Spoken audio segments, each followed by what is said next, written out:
မှာလေတတိယမြောက် page တစ်ခုရှိတယ်ပေါ့နော်အဲ့ဒါ consumer ဒီ customer behavior ပေါ့ shopper behavior ဆိုတဲ့ဟာလေးအရှိရနှစ်ခုကတော့ပြီးတော့ပြီလို့ထင်တယ်ပေါ့နော်ရှင်းနှစ်ခုရေပြီးတော့ပြီဆိုလို့ရှိရင်အမတို့ကဒီမှာ customer behavior ထဲမှာဆိုလို့ရှိရင်အမတို့ဘာတွေထုတ်ကြမလဲဆိုတော့သူကဒီ transaction table ထဲမှာပေါ့နော်transaction table ထဲမှာဘာပါလဲဆိုတော့ transaction time ဆိုတဲ့ column တစ်ခုပါတယ်အဲ့တော့ဘယ်အချိန်မှာပေါ့နော် transaction time လေးပါတယ်ပြီးတော့ပြီဆိုလို့ရှိရင်ဒီ day လေးပါတာဖြစ်တဲ့အတွက်ကြောင့်မို့လို့ sales အများဆုံးကဘယ်အချိန်တွေဘယ်ရက်တွေမှာတော့ sales အများဆုံးဖြစ်နေလေပေါ့နော်အဲ့ဒီဟာလေးပေါ့အမတို့ဒီဘာနဲ့လဲဆိုလို့ရှိရင်ဒီ metric တွေနဲ့ထုတ်မယ်ပေါ့နော်ထုတ်မယ်ဆိုတော့နောက်ထပ်တစ်ခုကကြတော့ဗာလဲဆိုလို့ရှိရင်တစ်ခုနဲ့တစ်ခု product တွေရဲ့ unit price တွေမတူပါတော့တကယ်လို့များ unit price နေတယ်ဆိုလို့ရှိရင် quantity ကပို့ပြီးတော့တက်လာတာပေါ့အဲ့ဒီများနေတာဆိုတဲ့ဟာကိုသူကကြည့်ချင်တော့ဘာနဲ့ထုတ်ပြမှာလဲဆိုလို့ရှိရင်ဒီ scatter plot နဲ့ထုတ်ပြမှာပေါ့နော်ပြီးတော့နောက်တစ်ခုကကြတော့ဗာလဲဆိုလို့ရှိရင်top 5 sales ပေါ့နော်ပြီးတော့button ပေါ့ရောင်းအားအများဆုံး product 5မျိုးရဲ့အနေဆုံးပေါ့နော် list ဘာဖြစ်တဲ့ product 5မျိုးရဲ့ဆိုပြီးတော့ထုတ်မှာပေါ့နော်အဲ့ဆိုဒီမှာဆိုလို့ရှိရင်အမတို့က product level အလိုက်ဘာဖြစ်နေလဲဆိုလို့ရှိရင် product ကသူ့မှာ product category ရှိရယ် product type ရှိရယ်ပေါ့နော် product detail ရှိရယ်အဲ့တော့ type ရယ် category ရယ် detail ရယ်ပေါ့နော်၃ခုရှိရယ်ဆိုတဲ့အတွက်ကြောင့်မို့လို့ဒီနေရာမှာဆိုလို့ရှိရင်အမတို့ဒီ level ကိုဘာ level လိုက်ပြမှာလဲပေါ့နော် detail လိုက်ပြမှာလား detail level ရဲ့အောက်မှာရှိရ product type လာပြီးတော့မှ category လား category ကတော့အမြင့်ဆုံးပြင်မှာပေါ့နော် category ပြီးသွားပြီဆိုလို့ရှိရင်အမတို့ကဒီမှာ product type လာမယ် product ပြီးသွားပြီဆိုလို့ရှိရင်တော့ဘာရှိမှာလဲဆိုလို့ရှိရင်သူရဲ့ product details ဆိုတာလာမယ်ပေါ့နော်အဲ့တော့ဒီ top bottom sales နှစ်ခုကကြတော့ product detail နဲ့ပြထားတဲ့ဟာပေါ့နော်ဒီကောင်ဆိုလို့ရှိရင်လည်းအဲ့လိုပဲ product detail နဲ့ဒီမှာဆိုလို့ရှိရင်တစ်ချက်ကြည့်လိုက်တော့ product နာမည်က product နာမည်ပါတယ် category ပါတယ်ပေါ့နော်သူရဲ့ unit price ပါတယ်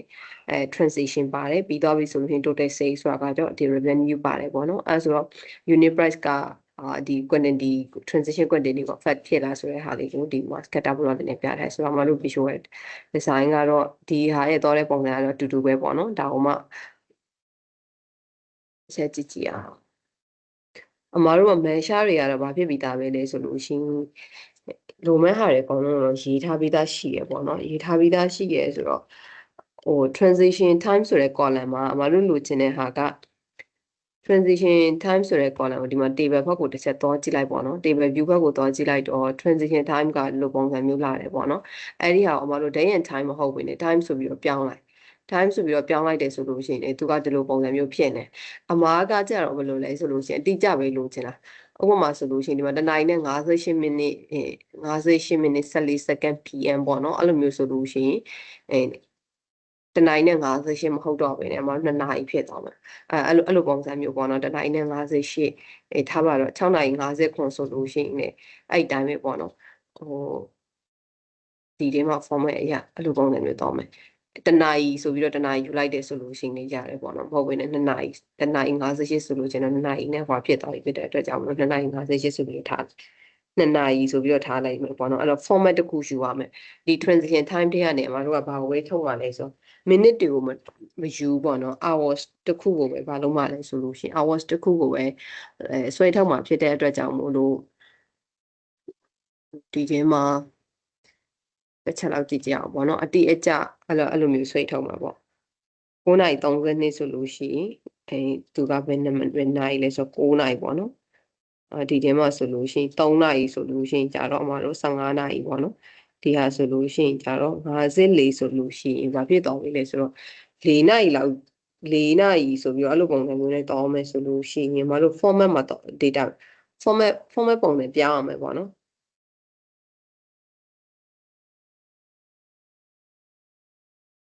အဲ့ဆိုတော့ဒီတွေကနေဘာဆွေးထုတ်လိုက်မလဲဆိုလို့ရှိရင် hours တွေကိုဆွေးထုတ်လိုက်ပေါ့နော်new column ယူပြီးတော့ hours တွေကိုဆွေးထုတ်လိုက်မမတော့ဆွေးထုတ်ပြီးသားရှိရပေါ့နော်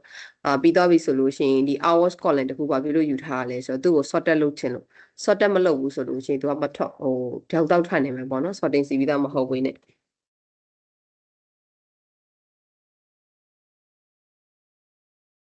အဲ့ဆိုရင်မတို့ဒီမှာတစ်ချက်လောက်ကြည့်စီအောင်အဲ့တော့ပထမအဆုံးအနေနဲ့ဒီ dashboard အတိုင်းပဲတောင်းမယ်ပေါ့နော်ဒါတော့အမ ရေးထားတဲ့ဟာလေးဆိုတော့ပထမဦးဆုံးသူဒီဘာဖြစ်မှာလဲဆိုလို့ရှိရင်ဒီတွေဥမာဂျွန်လာမှာဆိုလို့ရှိရင်ပေါ့နော်ဂျွန်ဆိုလို့ရှိရင်30အထိရှိရဲအဲ့တော့ဘေးရက်တွေကတော့ချောင်းအကောက်ဆုံးဖြစ်တယ်ပေါ့ဘေးရက်တွေကတော့ချောင်းအကျတော့ပဲပေါ့နော်အဲ့လိုမျိုးဟိုပြခြင်းတယ်အဲ့လိုမျိုးပြခြင်းတယ်ဆိုတော့အမတို့မှာဒီ weekday တွေရှိရမယ်ပေါ့နော် Monday to Sunday ဒီ data column ရှိရမယ်ပြီးတော့ပြီဆိုလို့ရှိရင်ဒီဂျွန်တလစာရဲ့သူ့ရဲ့ first second နောက်ဆုံးထိပေါ့နော်30ရက်နေ့အဲ့ဒီ column ရှိရမယ်အဲ့ဒါပြီးတော့ပြီဆိုလို့ရှိရင်ဒီမှာသူ conditional formatting ဒီထဲမှာထည့်ထားတာကကြတော့ gradient နဲ့ထည့်ထားတဲ့ဟာကဘာနဲ့လဲဆိုလို့ရှိရင်မှာတို့က total 6နဲ့ထည့်ထားတာပေါ့နော်အဲ့ total 6ကလည်းရှိပြီးသားရှိရဖြစ်တဲ့အတွက်ကြောင့်မလို့ဘာမလုပ်ဆရာမလို့အဲ့ဆိုလို့ရှိရင်ဒီထဲမှာအရင်ဆုံးအနေနဲ့အမကဒီဘက်ခြမ်းကပေါ့နော်ဒီဘက်ခြမ်းကဘာကိုယူလိုက်မလဲဆိုလို့ရှိရင်ဟောလေအမ format လေးပြင်ထားတယ်ပေါ့နော်ဒီမှာslicer ဟိုဘာမလုပ်ချင်လို့အသစ်တစ်ခုမယူချင်တာဖြစ်တဲ့အတွက်ကြောင့်မလို့လိုမျိုးယူလိုက်တယ်ပေါ့နော်အဲ့ဆိုလို့ရှိရင်ဒီထဲမှာဒီဆုံးအနေနဲ့အမက metric တစ်ခုယူလိုက်မယ်ပေါ့နော် metric တစ်ခုယူပြီးတော့ filter တစ်ခုထားလိုက်မယ်ဆိုတော့ဒီ calendar table ထဲမှာပေါ့နော်ဒီ data တွေကအကုန်လုံးရှိပြီးသားဖြစ်တဲ့အတွက်ကြောင့်မို့လို့ပထမဦးဆုံးအနေနဲ့အမတို့ဒီဘာလုံးမလဲဆိုလို့ရှိရင် weekday ကိုကြတော့အမားတို့ဘေးထဲမှာထည့်မှာလဲဆိုတော့ column ထဲမှာထည့်မှာပေါ့နော် weekday ကို column ထဲမှာထည့်မှာဖြစ်တဲ့အတွက်ကြောင့်မလို့ weekday က column ထဲမှာရှိမယ်အဲ့တော့ Monday Tuesday ဆိုပြီးတော့ဒီ9ရက်စာ data ရလာပြီပေါ့နော်ပြီးတော့ပြီဆိုလို့ရှိရင်တော့တစ်ခုလိုချင်တာကကြတော့အမားတို့ကဒီဟိုပါပေါ့နော် day အလိုက်ပေါ့အဲ့ဆိုတော့ value ထဲမှာဒီ day ကိုထည့်လိုက်မယ်ပေါ့နော် value ထဲမှာဒီ day ကိုထည့်လိုက်မယ်ထည့်လိုက်တော့ဒီမှာတစ်ချက်လောက်ကြည့်ကြရအောင်ဆိုတော့ဟို total အရာပေါ့နော်ဘယ်လိုမျိုးသွားလိုက်ကြလဲဆိုလို့ရှိရင်သူ့ရဲ့ပုံစံကကြတော့ထားပါတော့ဒီ March လမှာဆိုလို့ရှိရင်ပင်လကုန်ပေါ်အတွက်ပေါ့နော်အမတို့ကစုစုပေါင်း total 4 week ဆိုပါစို့5 week or 4 week ဖြစ်မှာပေါ့နော်5 week ပေါ့5 week ဆိုလို့ရှိရင်သူကအကုန်လုံးကိုဒီမှာပေါင်းလိုက်ပြီးတော့တစ်ခုတည်းအနေနဲ့ပြတယ်အဲ့တော့အမတို့ကဘာလုပ်ရမှာလဲဆိုတော့သူ့ကို row week အလိုက်ရှိရမယ်ပေါ့နော်ဥပမာဒီတစ်ပတ် first week မှာဆိုလို့ရှိရင်March လဒီတရက်နေ့ကဘယ်နေ့ကစရလဲအဲ့လိုပုံစံမျိုးအဲ့တော့ week number ဆိုတဲ့header တစ်ခုဒီမှာလာထည့်မယ်ပေါ့နော်အဲ့တော့ week number ဆိုတဲ့ဟာကို row ထဲမှာလာထည့်လိုက်တယ်လာထည့်လိုက်တော့ဒီထဲမှာဆိုရင်မလို့ format ပြင်မယ်ပေါ့နော် visual format ပြင်မယ် subtotal တွေကိုဘာမှမလိုဘူးဆိုတော့ဒီမှာတစ်ချက်လောက်ကြည့်လိုက်အဲ့ဆိုသူကဘယ်လိုဖြစ်သွားလဲဆိုတော့ March လမှာဆိုရင်တရက်နေ့ဒီဒီမှာဒီကနေစပြီးတော့ဗောနော်31ရက်နေ့ဒီမှာပြီးတော့တယ်အဲဆိုလို့ရှိရင်အမတို့ရဲ့လိုချင်တဲ့ format design ရလာပြီဒါပေမဲ့ဒီမှာကျတော့တစ်ချက်ကြည့်လိုက်တော့အမဒီ week number ဆိုတဲ့ဟာကိုမလိုချင်ပေါ့နော်မလိုချင်တဲ့ format လေးပြင်မယ်သူကကျတော့ row ဖြစ်တဲ့အတွက်ကြောင့်မလို့သူ့ကိုဘယ်ထဲမှာထားလိုက်မှာလဲဆိုလို့ရှိရင်တစ်ချက်လောက် layout and style present ထဲမှာပေါ့နော် style ကိုအမက none နဲ့ပေးလိုက်မယ်ပေါ့နော် none နဲ့ပေးလိုက်ပြီးတော့ပြီဆိုလို့ရှိရင်သူ့ကိုဘာလုံးမလဲဆိုတော့ဒီမှာ row header ဆိုတာရှိရပေါ့နော်အဲ row header ကိုဒီမှာ white တွေပေးလိုက်မယ်ပေါ့နော် background ကိုဆိုလို့ရှိရင်လည်းဗာပေးလိုက်မှာလဲဆိုတော့ white background ကတော့ original white ဖြစ်တဲ့အတွက်ကြောင့်မလို့ရပြီပေါ့နော်ပြီးတော့အမတို့ရဲ့ဒီမှာ row မှာပေါ့နော်ဒီ column ဒီကောင်ကဟိုဖြစ်နေတဲ့အတွက်ကြောင့်သူ့ကို space တွေရှာလိုက်တယ်အဲဆိုရင်အမတို့လိုချင်တဲ့ format လေးတစ်ခုရပြီပေါ့ရပြီဆိုတော့ဒီဟာကိုအမတို့ကဘာလုပ်ချင်တာလဲဆိုလို့ရှိရင် gradient နဲ့ conditional formatting ထည့်ချင်တာပေါ့နော် conditional formatting ထည့်ချင်တာဖြစ်တဲ့အတွက်ကြောင့်မို့လို့ဘေးရက်တွေမှာတော့ size အများဆုံးတက်နေရလေဆိုတာလေးကိုမြင်ချင်တယ်ဆိုတော့ဒီလေးကိုတော်လိုက် format visuals တွေမှာပါရှိလဲဆိုလို့ရှိရင်cells element ထဲမှာထားလိုက်မယ်ပေါ့နော် background element ဒါလေးကို on လိုက်မယ် on လိုက်ပြီးတော့ဘာနဲ့တော်မှာလဲဆိုလို့ရှိရင် gradient နဲ့တော်မှာဖြစ်တဲ့အတွက်ကြောင့်မို့လို့ဒီမှာ gradient ဆိုပြီးတော့ယူလိုက်ပေါ့နော်ဆိုတော့အမက color ကို coffee things ဖြစ်တဲ့အတွက်ကြောင့်မို့ဒီအရောင်လေးပေါ့နော်ဒီဟာနဲ့အတူတူထားလိုက်မယ်ဆိုတော့သူ့ကိုအမကဟိုဘက်အထဲမှာတော်ပြီးတော့မချတော့ဘူးပေါ့နော်မချတော့ဘဲနဲ့ဒီမှာပဲသူ့ရဲ့ကုတ်ကိုအမတော်ယူလိုက်မယ်ပေါ့နော်သူ့ရဲ့ကုတ်ကိုဒီကနေတော်ယူလိုက်မယ်โอเคပြီးတော့အမ notepad ထဲမှာထည့်ထားလိုက်မယ်ပေါ့နော် notepad ထဲမှာထည့်ထားလိုက်မယ်ပြီးသွားပြီဆိုလို့ရင်ကျန်တဲ့လူတွေမှာရောဘယ်လိုဒီကုတ်ကိုဘယ်လိုသွားချမလဲဆိုတော့ဟိုအမပထမနေ့ကလေးကပေါ့နော်ဒီ color ကုတ်တွေအမတို့ဘယ်ကယူမလဲဆိုတော့ website တစ်ခုကို share လုပ်ပေးခဲ့တာရှိတယ်အဲ့ဒီထဲကနေ things ကိုသွားယူလိုက်လို့ရတယ်ပေါ့နော် အဆင်ပြေတယ်အဲ့တော့ဒါလေးကိုယူလိုက်မယ်ယူလိုက်ပြီးတော့အခုနာက background အမားတို့ရဲ့ဒီထဲမှာလာထည့်မယ်ပေါ့နော် highest value ကိုတော့အရင်ဆုံးဖြစ်တဲ့weight ဒါကအမားယူလာတဲ့ copy ကကြတော့အနှိမ့်ဆုံးကောင်ပေါ့နော်အနှိမ့်ဆုံးကောင်ရလာတယ်ရလာပြီးတော့ပြီဆိုလို့ရှိရင်ဒီမှာ color code ကကြတော့sorry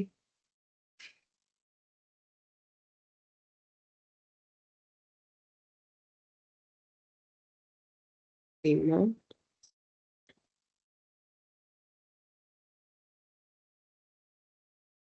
โอเคအဲ့ဆိုတော့ဒီမှာတစ်ချက်ကြည့်လိုက်တော့ဘာဖြစ်သွားပြီလဲဆိုလို့ရှိရင်ခဏလေးနော်နည်းနည်းလေးလွယ်နေတယ်လို့count တွေဖြစ်နေလို့ gradient မှာမတို့ဘာဖြစ်ရမှာလဲဆိုလို့ရှိရင် total sales အရသွားကျင်တာဖြစ်တဲ့အတွက်ကြောင့်မလို့ဒီနေရာမှာ total sales ကိုယူရမယ်ပြီးတော့နောက်ထပ်တစ်ခုကဒီနေရာမှာပေါ့နော်how should we format empty value တွေကိုလည်း0အနေနဲ့ထားမယ်ဆိုလို့ရှိရင်0ဆိုတဲ့သဘော value ဝင်သွားတာဖြစ်တဲ့အတွက်ကြောင့်မလို့အမားတို့ကကြတော့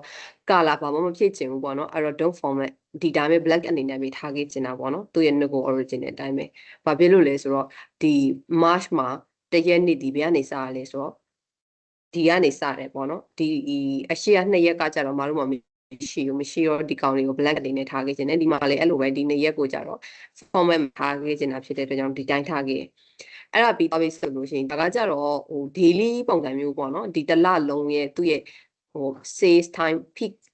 ဖြစ်တဲ့ day ပေါ့ဘယ်နေ့တွေမှာတော့ရောင်းကပို့ပြီးတော့ကောင်းရလဲဆိုတဲ့ဟာမျိုးမြင်ရတယ်ပေါ့နော်အဲ့လိုမဟုတ်ဘူးဆိုလို့ရှိရင်အမားတို့ကtransition time အတိအကျပါတာဖြစ်တဲ့အတွက်ကြောင့်မလို့ဒီထဲမှာ transition time အလိုက်လဲမလုပ်နိုင်သေးလေဆိုလို့ရှိရင်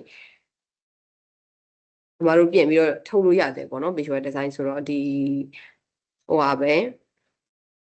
trade ပဲယူလိုက်မယ်ပေါ့နော်ယူလိုက်ပြီးတော့အခုနာ transition time ဆိုတဲ့ဟာမျိုးရှိရမယ်ပေါ့နော်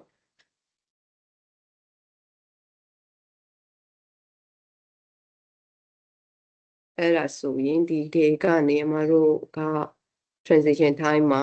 hours ကိုဆွဲထုတ်ပြီးသားတစ်ခုရှိနေရမယ်ပေါ့နော်ဒီကောင်လေး formatted hour ဆိုတဲ့ဒီဟာလေးကိုမှယူလိုက်မယ်ယူလိုက်ပြီးတော့ပြီဆိုလို့ရှိရင်ဒီမှာကြတော့သူကလေဘာအတိုင်းပဲလဲဆိုလို့ရှိရင် weekday column ဆိုပြီးတော့ဒီမှာလာမယ်ပေါ့နော်အဲ့တော့တလင်းလာနေ့တွေမှာဆိုလို့ရှိရင်ဘယ်အချိန်တွေမှာတော့ရောင်းအကောင်းဆုံးဖြစ်နေပြီးတော့ဘယ်အချိန်တွေမှာတော့ရောင်းကျတော့လဲဆိုတဲ့ဟာမျိုးပေါ့ value ကတော့မတို့ဘာကိုထည့်မှာလဲဆိုလို့ရှိရင် total sales ကိုထည့်မယ်ပေါ့နော်အဲ့တော့သူနဲ့ကအပေါ်နဲ့ visual design က format မတူတဲ့တစ်ချက်ကဘာပဲဖြစ်မှာလဲဆိုလို့ရှိရင်ပေါ်မှာကကြတော့အမတို့ကရက်တွေကိုပေါ့နော်သူ့ရဲ့ဒီ font color ဒီဟာလေးကိုပြထားတယ်အမားကြတော့အထက်က sales ကိုလုံးဝဖျောက်ပလိုက်တော့မှဒီ value တွေကို data တွေကိုလုံးဝဖျောက်ပလိုက်မယ်ဆိုလို့ရှိရင် the same color ဖြစ်ရမယ်ပေါ့နော်အဲ့ဆိုတော့ဒီကောင်လေးကိုမလုပ်လိုက်မှလဲဆိုလို့ရှိရင်ဒီမှာလေအဲ့လိုပဲအမားတို့ရဲ့ဒီ sub total တွေကိုမလိုချင်တော့ဒါတွေကိုဖျောက်လိုက်မယ်ပေါ့နော်ဒီကောင်လေးတွေကိုဖျောက်လိုက်မယ်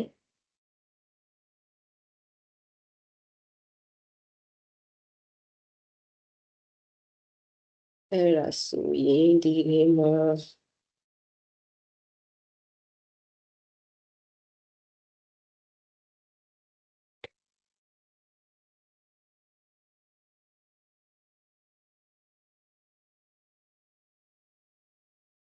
အမဒီရွာရပြီပေါ့နော်နိုင်ဆိုတော့ဒီထဲမှာကကြတော့ဘာလို့မှလဲဆိုရင်အခုနာအတိုင်းပဲ set element ဆိုတာရှိရပေါ့နော် set element တွေကိုတောင်းလိုက်ပြီးတော့အခုနာ copy ယူထားတဲ့ဒါလေးရှိအောင်မထင်တယ်အဲ့တော့ highest မှာမလုပ်လိုက်မယ်ခုနာ copy ကလာဟုတ်တယ်ပြီးတော့အမားကပါကိုလေလုပ်မှာလဲဆိုတော့ conditional formatting က font color ကိုယူမယ်ပေါ့နော် font color ကိုယူမယ်ဆိုတော့ total sales မှာဒီလိုမျိုးလေးထားလိုက်မယ်သူ့ကိုလည်းအဲ့လိုပဲ0ဖြစ်နေတဲ့ဟာတွေဆိုလို့ရှိရင်အမတို့ကဘာလုပ်မှာလဲဆိုတော့ don't format ပေါ့နော် don't format နဲ့သွားလိုက်မယ်ပြီးတော့ပြီဆိုလို့ရှိရင်နောက်ထပ်တစ်ခုကကြတော့ဘာရှိမှလဲဆိုရင်ဒီမှာသူ့ရဲ့ color ကောင်းရှိမှာပေါ့နော်အဲ့တော့ဒီရောင်လေးကိုဒီထဲမှာခဏလေးဒီထဲမှာက set element ရဲ့ပြီးတော့ပြီဆိုလို့ရှိရင်သူ့ရဲ့ lowest ဖြစ်နေတဲ့ကောင် color ကိုပြောင်းအောင်မယ်ပေါ့နော် lowest color format ဖြစ်နေတဲ့ဟာလေးကိုပြီးတော့ don't format နဲ့ယူလိုက်မယ်ကျွန်တော်တို့ပါတော့မပါဘူးပေါ့နော်ပြီးတော့ဒီ color မှာဆိုလို့ရှိရင် the same ပဲ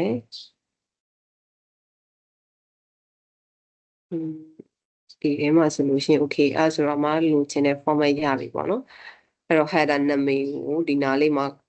row နာမည်ကိုပြောင်းလိုက်မယ်ပေါ့နော်သူက time ဖြစ်တဲ့အတွက်ကြောင့်မလို့ဒီညမှာ time ဆိုပြီးတော့ဒီလိုမျိုးလေးရေးလိုက်မယ်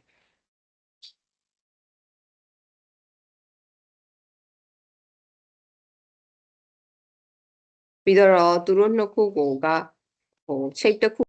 အောက်မှာပေါ့နော် design ကိုပြင်တဲ့အချိန်ကြာလို့ရှိရင်သူတို့နှစ်ခုကိုဒီ shape တစ်ခုတွေအောက်မှာပဲထည့်ပြီးတော့ပေါ့နော် format ကိုပြင်သင့်တယ်အဲ့တော့ဒီနားလေးမှာက okay ဒီလိုမျိုးလေးထားခဲ့လိုက်မှာပေါ့နော်မျိုးထားခဲ့လိုက်ပြီးတော့ပြီဆိုလို့ရှိရင်အခုနာကအမပြတဲ့ design အရဆိုလို့ရှိရင်ပေါ့နော်အမကဘာလုပ်လိုက်တရားလဲဆိုတော့ဒီ weekday 9ရက်စာမှာသူတို့ကိုဘာချက်လေးနဲ့လေတစ်ချက်ပြန်ပြီးတော့ပြထားရှိတယ်ပေါ့နော်ဘာချက်တာဖြစ်တယ် online channel ပြထားရှိတယ်ပေါ့နော် online channel ဆိုတော့ weekday ကို online မယ် online ပြီးတော့ပြီဆိုလို့ရှိရင်ဒီမှာ total sales value တွေမှာဒီကောင်လာထည့်မယ်ပေါ့နော်ပြီးတော့ title တွေပါတယ်အမကဘာမှမလို့ title မလို့ဖြစ်တဲ့အတွက်ကြောင့်မလို့ဒီတိုင်းပဲformat မှာ x is it ဒီမှာဆိုလို့ရှိရင် title ရော value ရောအကုန်လုံး offline မှာပေါ့ဟုတ်ပြီးတော့ပြီဆိုလို့ရှိရင်ဒီမှာ y is မှာလည်းအဲ့လိုပဲလိုတာဖြစ်တဲ့အတွက်ကြောင့်မလို့ဒီကောင်လေးကိုမှတ်တယ်အဲ့တော့ဒီထဲမှာမတို့ပြင်ရမယ့်ဟာတစ်ခုတော့ရှိတယ်အဲ့ဒါဘာလဲဆိုလို့ရှိရင် column လေးမှာပေါ့နော်သူ့ရဲ့ color ကိုဘာထားမှာလဲဆိုအခုနာ color gradient နဲ့ထားမယ်ပေါ့နော်ဒီဟာကို rule မဟုတ်ဘူးgradient နဲ့ပဲထားလိုက်မယ် sales ကတော့ total sales နဲ့ထားမယ်ပေါ့နော်အဲ့တော့ total sales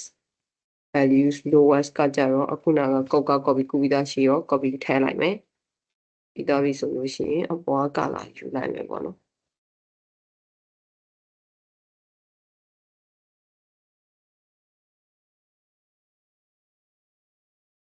โอเคအဲ့တော့ဒီထဲမှာ legend on တော့တယ်ပေါ့နော်အဲ့တော့ legend မလိုတာဖြစ်တဲ့အတွက်ကြောင့်မလို့မကမလုပ်လိုက်မှာလဲဆို legend ကိုဖြတ်လိုက်မယ်ပေါ့နော် legend ကိုဖြတ်လိုက်မယ်အဲ့ဆိုလို့ရှိရင်ဒီမှာအမတို့ရဲ့ဒီကောင်းလေးအားလေးနဲ့ပြချင်တဲ့ဟာလေးပေါ့နော်ဟိုနည်းနည်းညှိမှရမယ်နည်းနည်းကြည့်နေအဲ့ဆိုရင်ဒါကိုကြည့်ချင်အပြင်ပေါ့နော်အမတို့ကpeak ဖြစ်တဲ့ကကြတော့စိန်နာရီပေါ့နော်8နာရီစိန်နာရီအဲ့ဒီအချိန်တွေမှာပြီးတော့နောက်ထပ်တစ်ခုကကြတော့ဗာလဲဆိုလို့ရှိရင်ဒီ Thursday Friday ပေါ့နော်ဒီဟာတွေမှာရောင်းရတာကိုတွေ့ရတယ် okay အဲ့ဆိုရင်ဒီ format လေးကဒီမှာဟောဖြစ်သွားပြီပေါ့နော်မလိုချင်တဲ့ဟာလေးမရတော့ပြီအဲ့တော့သူ့ကိုဘာလုပ်လို့ရလဲဆိုတော့မတော့ချိတ်တစ်ခုတည်းအောက်မှာထည့်လို့ရတယ်ပေါ့နော်ထည့်ပြီးတော့ဒီမှာဆိုရင်တစ်ချက်လောက်ကြည့်လိုက်တော့အခုဆက်လက်မှတ်ထားတဲ့လဒီပဲလာတယ်ဆိုတော့ March လဖြစ်တယ်ပေါ့နော်တကယ်လို့များ April ကိုနှိပ်လိုက်တယ်ဆိုလို့ရှိရင်သူဒီ April အတွက် data ကိုပြရမယ်ပေါ့နော် April အတွက် data ကိုပြရမယ်ဆိုတော့ဆက်လက်မှတ်ထားတဲ့ month အတိုင်းဒီ title လေးကိုဘာလုပ်ချင်တာလဲဆိုတော့ March ဆိုလို့ရှိရင် March ပေါ့နော် April ဆိုပြီးတော့အဲ့လိုမျိုးလေးဗာပြချင်တာလဲဆိုလို့ရှိရင်ဒီမှာပြချင်တယ်ပေါ့နော်ပြချင်တယ်ဆိုတော့မတို့ဒီကောင်ကို dynamic title ပေါ့လေ dynamic title ဆိုတာကဘယ်လိုမျိုးလဲဆိုတော့ဒီမှာဆိုလို့ချင်းကြည့်လိုက်ဂျွန်အမဂျွန်ကိုဆက်လက်မှတ်ထားတော့သူဒီဂျွန်ဆိုပြီးတော့ဒီမှာပေါ်နေပေါ့နော်အခုနာက title တွေအကုန်လုံးအမတို့ဘာလုပ်လိုက်တာလဲဆိုလို့ချင်းဖြတ်လိုက်တာရှိရပေါ့နော်ဖြတ်လိုက်တာရှိရဆိုတော့အခုကဘာလုပ်မှလဲဆိုလို့ချင်းဒီဟာလေးကိုမတို့ရဲ့ဒီထဲမှာပေါ့နော်ဒီ title ဒီ test လေးမှာ month ကို dynamic လိုက်ပဲပြောင်းမယ်ပုံမှန်ဆိုရင်မတော့ဂျွန်လို့ရေးလိုက်ဂျွန်အတိုင်းပဲပေါ်ပါကောအခုကကျတော့ဂျွန်ဆိုပြီးတော့အဲ့လိုမျိုးကြီးမပေါ်ခြင်းအဲ့လိုမျိုးဆိုလို့ချင်းမတို့ကဘာလဲဆိုတော့ selected value ယူလိုက်မယ်ပေါ့နော်တကယ်လို့များဒီဖက်ချန်က filter ကိုအမားတို့ရဲ့ slicer မှာပေါ့နော် filtering လုပ်လိုက်ပြီးသွားပြီဆိုလို့ရှိရင်ဘသူ့ကိုပြမှာလဲဆိုတော့filter လုပ်လိုက်တဲ့ value ပေါ့နော် selected value ကိုပြပါမယ်ဆိုပြီးတော့ပြောလိုက်မှာအဲ့ဆိုလို့ရှိရင်ဒီနေရာမှာဘာလုပ်လိုက်မှာလဲဆိုတော့မဟုတ်ဘူးဆိုလို့ရှိရင်တော့latest month ပေါ့နော်နောက်ဆုံးလဖြစ်တဲ့ဟာကိုပဲဥပမာ select မမှတ်ထားဘူးဆိုလို့ရှိရင်တော့ကိုကတော့option အနေနဲ့ရွေးလို့ရတယ်ပေါ့နော်တကယ်လို့များ user ဒီ select မမှတ်ထားဘူးဆိုလို့ရှိရင်ဘာကိုပြမှာလဲအဲ့ဆိုလို့ရှိရင်တော့နောက်ဆုံးလကိုပြမယ်ပေါ့အဲ့လိုမျိုးရွေးလို့ရအမားကကြတော့အနေဆုံးတစ်ခုတော့ select မှတ်ထားရမယ်ဆိုပြီးတော့ရွေးလိုက်တာဖြစ်တဲ့အတွက်ကြောင့်ဒီမှာ blank နဲ့ပဲပြတာပေါ့နော်အဲ့ဆိုလို့ရှိရင်ဒီဟာလေးကိုဘာလုပ်လိုက်မှာလဲဆိုတော့ရေးတော့ပေါ့နော်ဒီဘက်ကျန်မှာ copy ပြန်လာပို့လိုက်မယ်အဲ့တော့ dash မှာပဲဟိုကတော့မတူတော့ဘူးထင်တာပဲ ဟုတ်လဲနေနဲ့မတူဘူးမသိတူရင်လည်းတူမှာပေါ့နော်နောက် calendar day ပဲတူတယ်အဲ့ဆိုရင်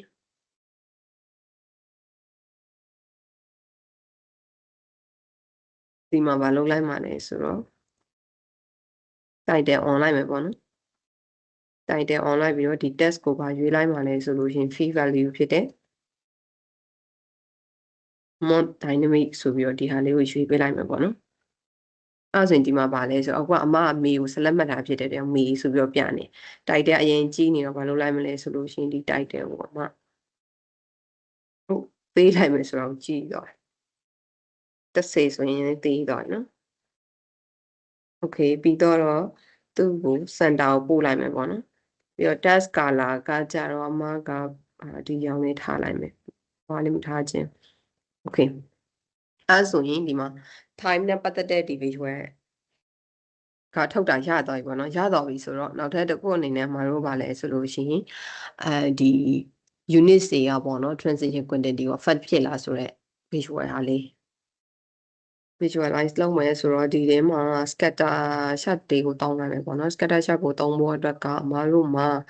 ဘာလဲဆိုလို့ရှိရင်ဒီမှာ total မဟုတ်ဘဲနဲ့ average ပေါ့နော် average နဲ့သွားတာဖြစ်တဲ့အတွက်ကြောင့်မလို့အမားတို့ဘာရှားမလဲဆိုလို့ရှိရင်ဒီထဲမှာတစ်ချက်တော့ကြည့်စီမယ်နော် unit price of transition quantity လို့ပြောမယ်ဒီဟာဒီကောင်ဒီဘာလဲဆိုလို့ရှိရင်အမားတို့က average unit price ဖြစ်ပြီးတော့ဒီကောင်ကဘာလဲဆိုလို့ရှိရင် average transition quantity အဲ့တော့ average unit price နဲ့ average quantity ကိုလိုချင်တယ်ဆိုလို့ရှိရင်ပုံမှန်တိုင်းပဲအမားတို့ရဲ့ဒီ transition table ဒီမှာပေါ့နော် unit price ဆိုတဲ့ column ပါတယ်သူ့ကို average ယူလိုက်မယ် average unit price quantity ကလည်းအဲ့လိုပဲသူ့မှာပါလဲဆိုလို့ချင်း transition quantity ပါတယ်အဲ့ visual တွေမှာတော့ထည့်လိုက်ရပြီပေါ့နော်ပြီးတော့နောက်ထပ်တစ်ခုကကြတော့ဒီထဲမှာဒီ scatter plot ထဲမှာပေါ့နော်ဟိုထဲမှာကကြတော့ x axis နဲ့ y axis မှာ unit price က x axis မှာထားပြီးတော့ y axis ထဲမှာကြတော့ transition quantity ကိုထားမယ်အဲ့တော့ legend တွေမှာ product category နဲ့ value ကကြတော့ category detail ကိုထည့်မယ်ပေါ့နော်မတို့ကပြီးတော့ဒီမှာဆိုရင်အဲ့တော့ဒီကောင်ပေါ့နော်အားလေးကိုယူလိုက်မယ်ယူလိုက်ပြီးတော့ပြီဆိုတော့အမမ average ကမရေးထားသေးဘူးပေါ့နော်မရေးထားသေးတော့ဒီမှာလာရေးလိုက်မယ်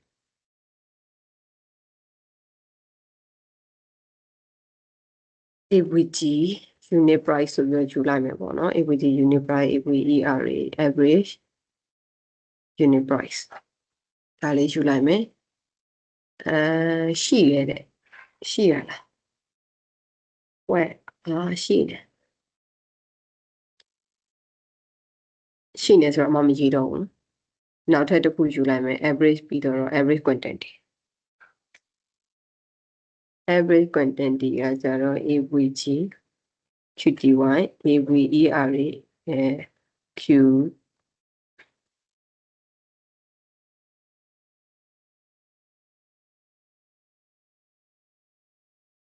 transition quantity ပေါ့နော်အဲ့ဆိုတော့ဒီမှာရပြီဆိုတော့ဒီထဲမှာမတော်ဘာလုံးမလဲဆိုလို့ရှိရင်average unit price AVG QTY ပေါ့နော် AVG QTY ကကြတော့ y is ထဲမှာထည့်ပြီးတော့ x is ထဲမှာကျတော့ဘယ်သူ့ကိုလာထည့်မှာလဲဆိုလို့ရှိရင် unit price ကိုလာထည့်မယ်ပေါ့နော် unit price ကိုလာထည့်ပြီးတော့ပြီဆိုလို့ရှိရင်ဒီမှာမတို့ဘာနဲ့လာပြလို့ရလဲဆိုတော့ဒီကောင်တွေကို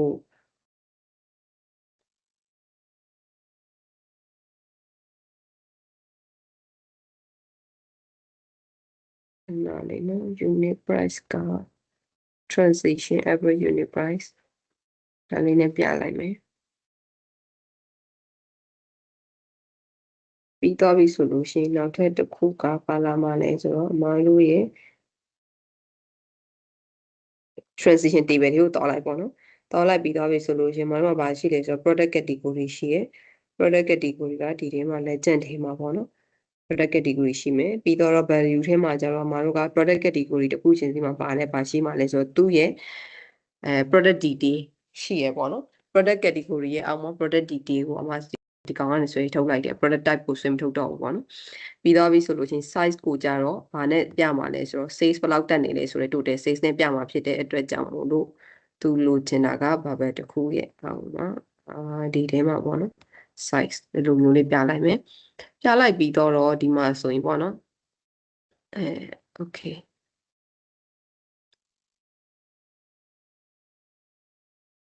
မားတို့ကဒီထဲမှာreference line နှစ်ကြောင်းထည့်မယ်ပေါ့နော် vertically ရော horizontally ရောဘယ်ဘက်ခြမ်းကနေလဲဆိုလို့ရှိရင်ဒီမှာအမားတို့က constant line ကို x is မှာကော y is မှာကောလာထည့်မယ်ပေါ့နော် average line အဲ့တော့ x is မှာဆိုလို့ရှိရင် x is ကဒီမှာနော် x is ကဒီထဲမှာမထုတ် average line က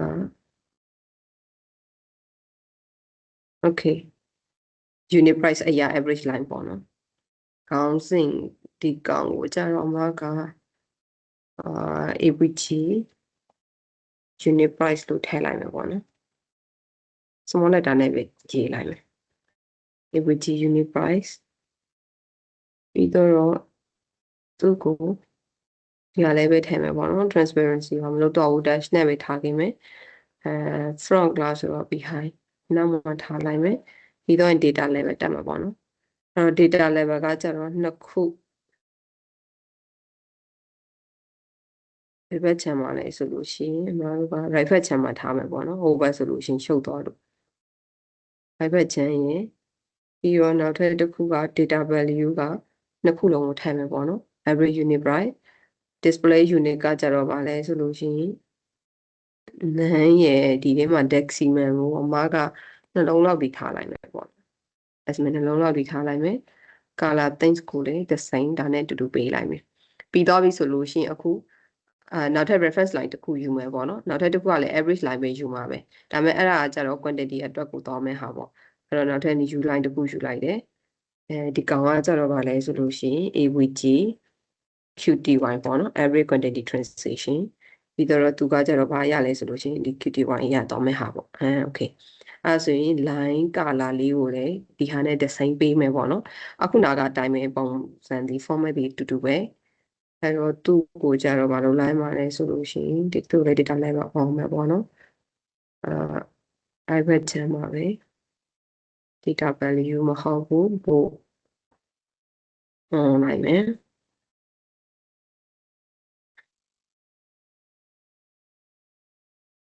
okay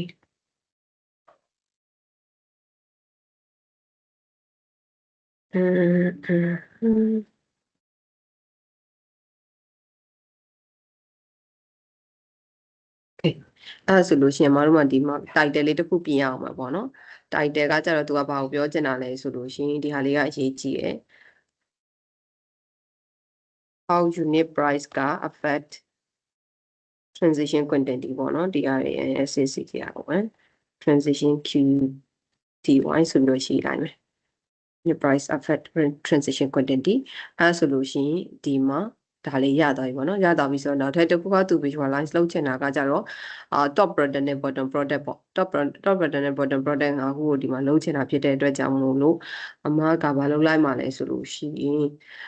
top 5 product top product အတွက်ကိုကြတော့အမတို့တက်ကိစ္စမရှိဘူးပေါ့နော် filter လေးမှာဘာလုပ်လိုက်ရုံပဲလဲဆိုလို့ရှိရင်top energy ပြီးတော့ 5 ဆိုပြီးတော့ရွေးလိုက်လို့ရတယ်ပေါ့နော် bottom ဘက်ကဟာတွေကြတော့အမတို့ measure ရေးမှရတော့မယ်ပေါ့ rank နဲ့ရေးမှပြင်ပြီးတော့ဟိုလုပ်လို့ရမယ်ပေါ့နော်အမတို့လိုချင်တဲ့ဟာကိုအဲ့တော့အရင်ဆုံးအနေနဲ့တော့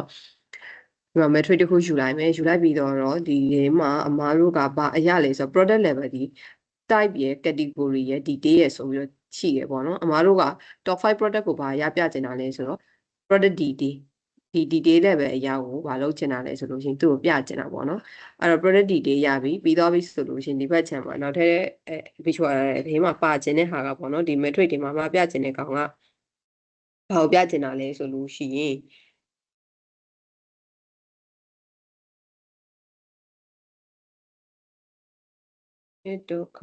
ဒုက္ခtype ရဲ့ category ပေါ့နော်ဒီဘက်ခြမ်းမှာ column ဘက်ခြမ်းမှာထည့်မယ်အဲ့ဒီဟာကိုကြာအဲ့ဒါဆိုရင်အခုကခဏလေး column ဘက်ခြမ်းမှာမဟုတ်အမားတို့ detail အရာပြမယ်ပေါ့နော်ပြီးသွားပြီဆိုလို့ရှိရင်ဒီမှာ type ကကျတော့ဒီ value ထဲမှာလာမယ်ပြီးသွားပြီဆိုလို့ရှိရင်category ကိုတော့ဒီထဲမှာလာထည့်လိုက်မယ်ပေါ့နော်အဲ့တော့ဒီထဲမှာနာမည်တွေကို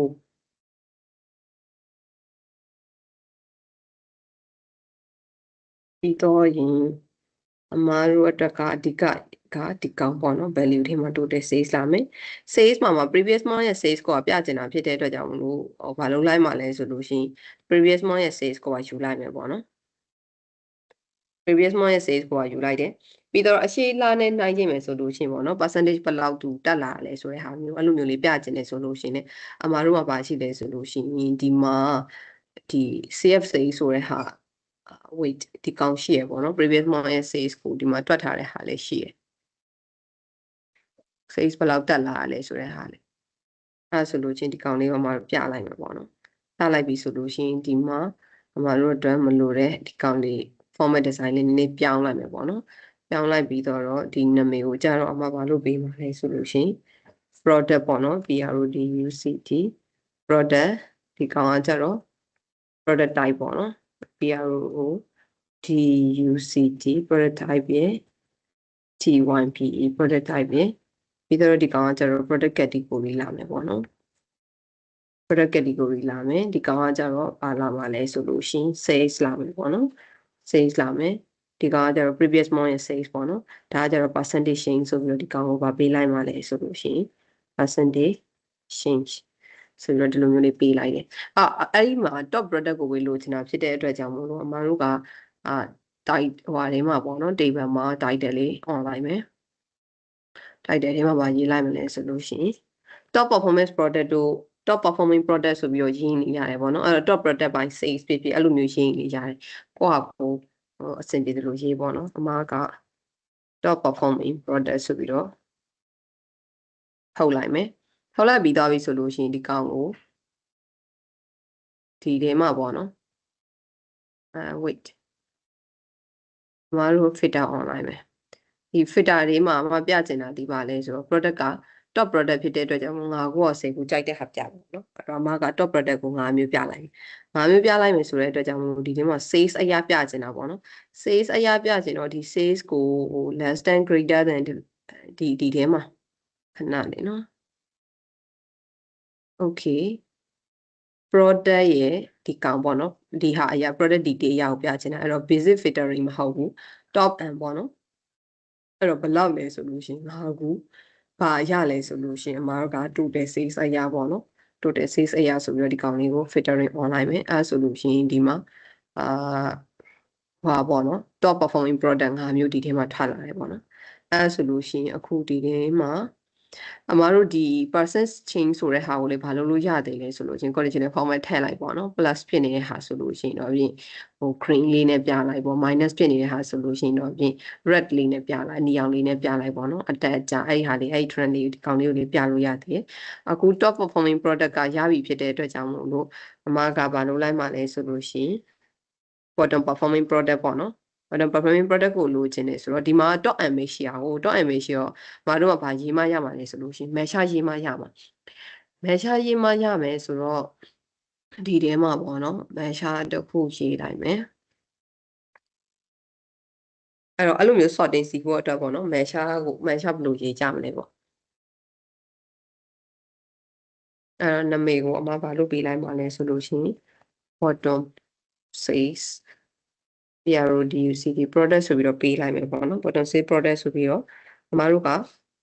variable တစ်ခုယူခဲ့လိုက်မယ် variable ကို BOTT1 bottom ဆိုပြီးတော့ပေးလိုက်မယ်ပြီးတော့ ranking စီချင်တာဖြစ်တဲ့အတွက်ကြောင့်မလို့မလုပ်လိုက်မှလဲဆိုလို့ရှိရင် rank နဲ့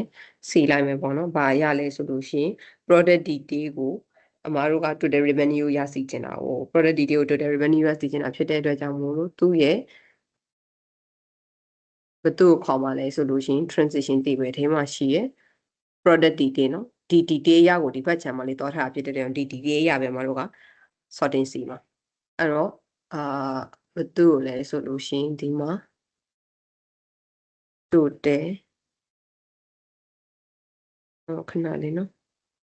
ဒီမှာ green တခုမပိတ်ခဲ့တော့သူက value expression ကိုမခေါ်နိုင်ဘူးဖြစ်နေအဲ့တော့ total sales ပေါ့နော်ဒီ total sales အရာပြီးတော့ပြီဆိုရင်သူ့ရဲ့ parameter ကနောက်ထပ်တစ်ခုကဘာပါလဲဆိုလို့ရှိရင်expression ခဏလေးเนาะအမ parenthesis တစ်ခုခုများလွတ်ကြံခဲ့ရရှိလားဆိုပြီးတော့ကြည့်လိုက်တော့ product category မှာ online ပြီးဟုတ်ပြီအဲ့ဆိုလို့ရှိရင်တော့ပြင်ရပြီပေါ့နော်ရပြီဆိုတော့ဒီမှာ value ရှိရ order ရှိရဆိုတော့ value ကိုဘာမထားဘူးပေါ့နော်မယူတိုက်တော့ဘူးတိုင်းလွတ်တန်กินလိုက်မယ် order ကကြတော့ဘာနဲ့စီကျင်တာလဲဆိုလို့ချင်းမတို့မှာငေးစိန်ကြီးလိုက်ရှိမယ်ပေါ့နော်ကြီးစိန်ငေးလိုက်ရှိမယ်ပေါ့အဲ့ဆိုလို့ရှိရင်ဒီမှာသူ့ကိုတကယ်လို့များပေါ့နော်ကြီးစိန်ငေးလိုက်နဲ့စီလိုက်တယ်ဆိုလို့ချင်းအများဆုံးကောင်ကပေါ်ရောက်နေမှာကွပေါ်ရောက်နေမှာဆိုတော့အမကဘာလုံးမလဲဆိုလို့ရှိရင်ascending အရာစီလိုက်မယ်ပေါ့နော် ascending အရာစီလိုက်မယ်ဆိုတော့ဒီနေရာမှာ bottom ထဲမှာပါဝင်လာမှာလဲဆိုလို့ရှိရင် ascending လိုက်စီထားတယ်1 2 3 4 5 6 7အဲ့လိုပုံစံမျိုးဝင်လာမယ်ပေါ့နော်အဲ့တော့အဲ့ဒီထဲကနေမှအမတို့ဘာလုံးမလဲဆိုလို့ရှိရင် variable ပါတာဖြစ်တဲ့အတွက်ကြောင့်မလို့ return ပြန်လိုက်မယ် enter တစ်ခါလည်းမတော့ဘူးပြီးတော့ပြီဆိုလို့ရှိရင်တကယ်လို့များပေါ့နော်ဒီ variable bottom ဒီ less than 6ပေါ့နော်ဖြစ်တယ်ဆိုလို့ရှိရင်တော့ဘယ်သူ့ကိုထုတ်ပေးမှာလဲဆိုတော့အမက total revenue total sales ကိုထုတ်လိုက်မယ်မဟုတ်ဘူးဆိုလို့ရှိရင်တော့ပြင်အမဘာဝယ် return ပြန်နိုင်မှာလဲဆိုတော့ blank ကိုဝယ် return ပြန်နိုင်မယ်ပေါ့နော် blank ဝယ် return ပြန်နိုင်မယ်ဆိုတော့ဒီမှာကောင်းတယ်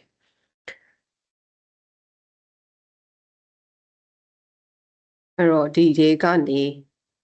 အချက်ကြည့်အောင်ပေါ့နော်အမပြင်စရာရှိတာကတော့ဒီကောင်းလေးပဲဒီထဲမှာဘာလုပ်လိုက်မှလဲဆိုလို့ရှိရင် top and 5ပါရလဲဆိုလို့ရှိရင် bottom 6ထည့်ခဲ့ရရှိရပေါ့နော်အဲ့တော့ဒီကောင်လေးနဲ့တော့လိုက်မယ်အဲ့ဆိုရင်အနေဆုံးပေါ့နော်ဒီမှာ product ဘယ်နှမျိုးလဲဆိုလို့ရှိရင်5မျိုးဒီမှာထွက်လာပြီမှာတော့အဲ့တော့ဒါကကြတော့ခေါင်းစဉ်ကို bottom ဆိုပြီးတော့ရေးလိုက်မယ်ပေါ့နော်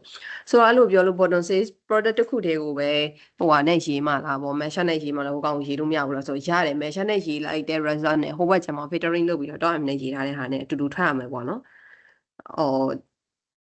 top say product ဆိုပြီးတော့ measure တစ်ခုယူလိုက်ပြီးတော့ ascending မဟုတ်ဘဲနဲ့ descending နဲ့စီကြည့်လိုက်ပေါ့နော်အဲ့လိုမျိုးနဲ့တောင်းလို့ရတယ်မှာအဲ့ဆိုလို့ရှိရင်အတူတူပဲအဲ့ဆို title ကိုဘာလို့ထားလိုက်မှလဲဆိုလို့ရှိရင် bottom ပေါ့နော် list ဖြစ်ဖြစ် bottom ဖြစ်ဖြစ်ကိုယ့်ကိုအဆင်ပြေတယ်လို့ထားအဆင် bottom performing product ဆိုတော့အမားတို့ရဲ့ဒီတတိယမြောက်ပေါ့နော်နာမည်ကကြတော့ page နာမည်ကဘာဖြစ်မှလဲဆိုလို့ရှိရင် customer behavior ဖြစ်ဖြစ် shopper behavior လို့လေတို့ထားထားတာတွေ့ရပေါ့နော် BHA VIOA ပါ shopper behavior အဲ့ဆိုရင်အခုကအမားတို့ထုတ်ချင်တဲ့ဟာတွေပေါ့နော်အကုန်လုံးပြီးတော့ပြီအဓိက format ပြင်ဖို့ပဲကြံတော့ရပေါ့နော် format ပြင်ဖို့ဆိုတော့ format design ကတော့အမှတစ်ခုပြင်ပြမယ်ပေါ့နော်ဒီ page မဟုတ်ဘူးဒီ navigation bar လေးနဲ့ဒီကောင်လေးဒီဟာလေးနည်းနည်းပြင်ပြမယ်ပေါ့နော်အဲ့တော့ဒီထဲမှာဘာဖြစ်လို့ဖြစ်နေလဲဆိုလို့ချင်းအမှဒီကောင် PowerPoint ရဲ့ background အနောက်ကယူထားတာဖြစ်တဲ့အတွက်ကြောင့်မလို့ background ယူတဲ့အချိန်မှာပေါ့နော်ဒီ filter နဲ့ visualization pane ကို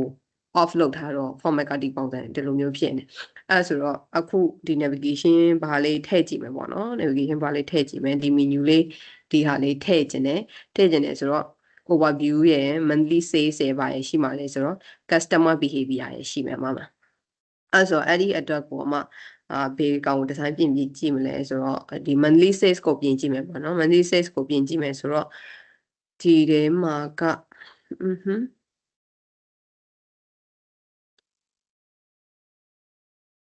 ခေါင်းစဉ်ဒီကောင်လေးကို copy ယူလိုက်မယ်ရေးပြီးသားဖြစ်နေတော့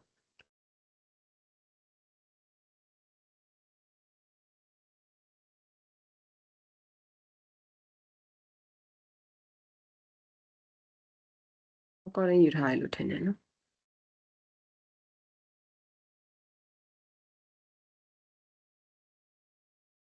ပြီးတော့လေ okay copy ယူလိုက်ပြီးတော့ပြီဆိုလို့ရှိရင်အမကသူ့ကိုဘာလုပ်လိုက်မှလဲဆိုလို့ရှိရင်ဒီမှာလာထည့်လိုက်မယ်ပေါ့နော်ဒီမှာလာထည့်လိုက်ပြီးတော့ navigation bar ကတော့ဒီမှာပဲဟိုလုပ်မှာပေါ့နော် PowerPoint ဘက်မှာတော့ပြီးတော့မပြင်ဘူးမပြင်ဆိုတော့ဒီ shape ကို rounded လေးနဲ့ယူလိုက်မယ် this one မဟုတ်ဘူးဒီကောင်က rounded rectangle ပေါ့အဲ့တော့ဒီနေ့တော့သေးတယ်နော်ဒီတော့သေးနေဆိုတော့ဒီကောင်လေးကိုနည်းပါလုပ်လိုက်မယ်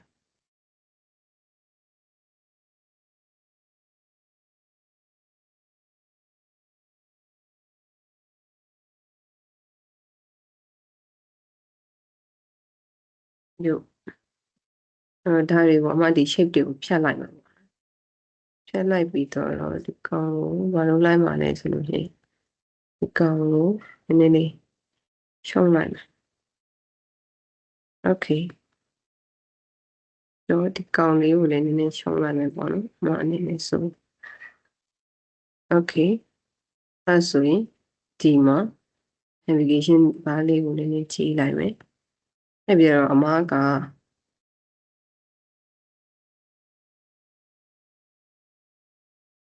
yes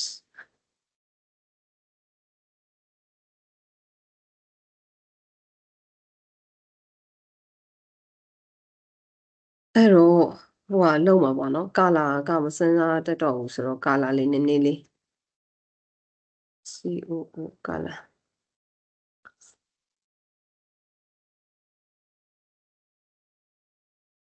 ဒီထဲမှာအမကဘယ်ဟာလေးရှုမှာလဲဆိုလို့ရှိရင်ပေါ့နော်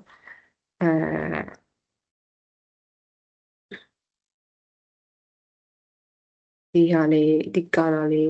themes ကိုဒီရောင်ထက်ဒါလေးပို့ကြိုက်တယ်ပေါ့နော်ဒီဟာလေးထားလိုက်မယ်ရောင်ကဘယ်လိုတောင်းမလဲတော့မသိဘူး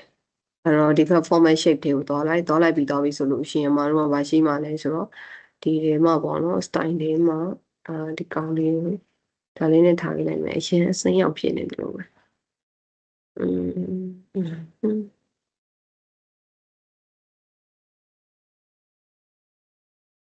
โอเคဒီကာလာလေးထားလိုက်မယ်နော်ဒီကာလာလေးထားပြီးတော့အမကဟိုလိုက်မယ် off လိုက်မယ်ပေါ့နော်glue နည်းနည်းလေးဟိုကာလာကိုကျတော့ပါပဲပေးမှလဲဆိုလို့ရှိရင်ခုနအရောင်ပဲပေးမယ်ပေါ့နော်ဒီလိုမျိုးလေး yes အရင်ဗလာလေးဝင်ဖြစ်ချင်โอเคအဲ့ဆိုလို့ရှိရင်ဒီထဲမှာအမဘာလုံးမလဲဆိုတော့ပြီးမှပေါ့နော်ဒီမှာလာပြီးတော့လာထည့်မယ်ဒီ menu တွေလာထည့်မယ်ပေါ့နော်ဘတန်လေးတွေလာထည့်မယ်ဆိုတော့အရင်ဆုံးနေဒီ shape တွေကိုဒီကောင်တွေကိုမတို့ကဘယ်လိုလိုက်မှလဲဆိုလို့ရှိရင်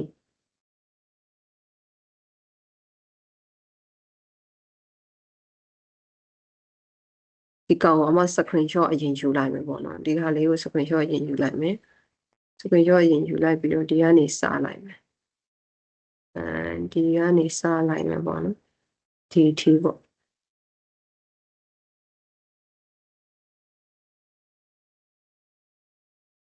မဟုတ်ပြင်နေလေဟိုကနေစလိုက်မယ်မတလို့လုပ်လိုက်မယ်ဒီကနေစလိုက်မှာပေါ့နော်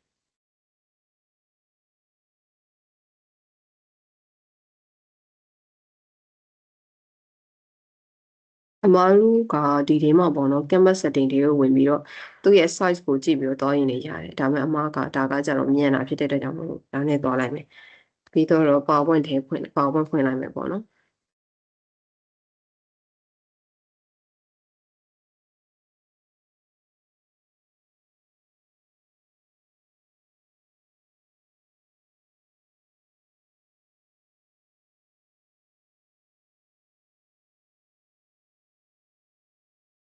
အဲ့တော့ဒီမှာဆိုရင်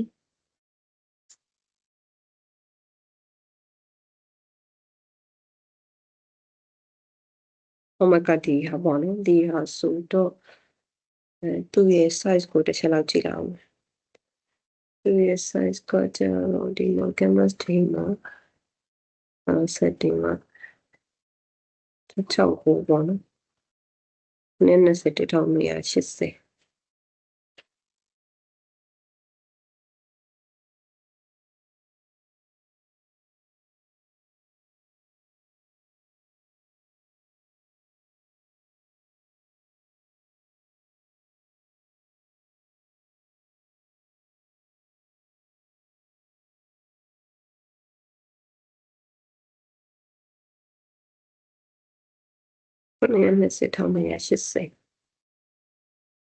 16ဟိုအထင်နဲ့နော်16ပုံမှန်တယ်အဲဆိုလို့ရှိရင်ဒီဟာအတိုင်းအမှတစ်ချက်လုပ်ကြည့်မှာပေါ့နော်သူကနည်းနည်းတော့အချိန်တော့ပေးရတယ်အဲဆိုရင်အရင်ဆုံးအနေနဲ့မတို့ဒီ insert ထဲမှာသူ့အတွက်ကိုဘာတစ်ခုထားခဲ့လိုက်မယ်ခြံထားခဲ့လိုက်မယ်ပေါ့နော်ဒီဘက် navigation အတွက်ကိုအမကဒီဘက်ခြံမှာတစ်ခုခြံမထားခင် background ထည့်မယ်ပေါ့နော်အဲ့တော့ background တစ်ခုယူလိုက်မယ် background တစ်ခုယူလိုက်ပြီးတော့ဒီမှာဆိုရင်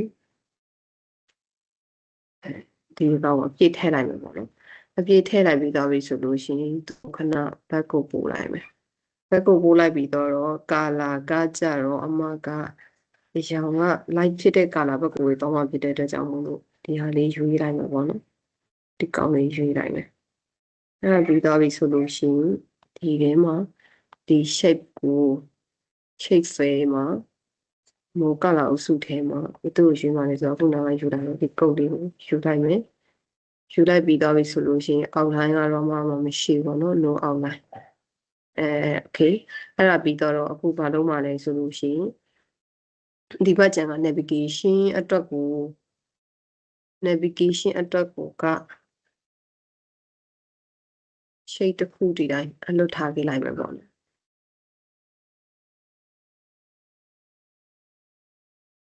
navigation အတွက်ကိုကဒီပုံစံတိုင်းလေးတစ်ပုံစံလေးဒီတိုင်းထားခဲ့မယ်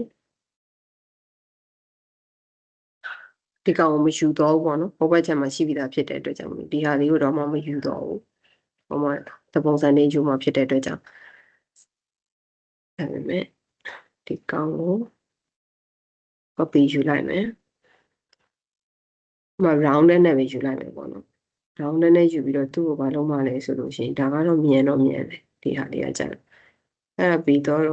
ခေါင်းစဉ်ကိုဒီတိုင်းပဲထားမယ်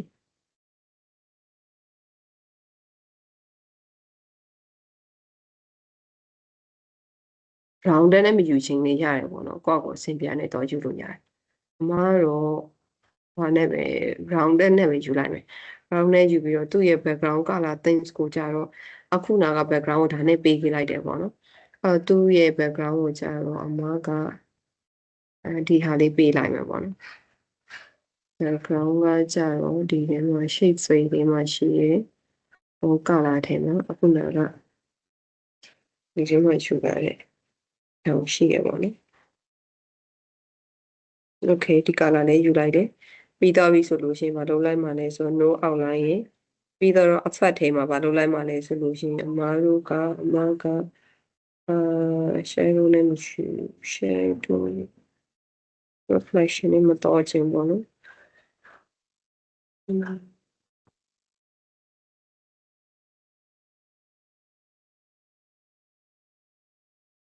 နော်ဒီရင်းတိတာရမျိုးမဟုတ်ဘူးနည်းနည်းလေးနည်းကြော့လေးဖြစ်မဲ့ဟာလေးပေါ့နော်အဲ့ဒါပြီးတော့ okay အဲ့ဒါဆိုဒီ color လေးယူလိုက်မယ်ပေါ့နော် control C control V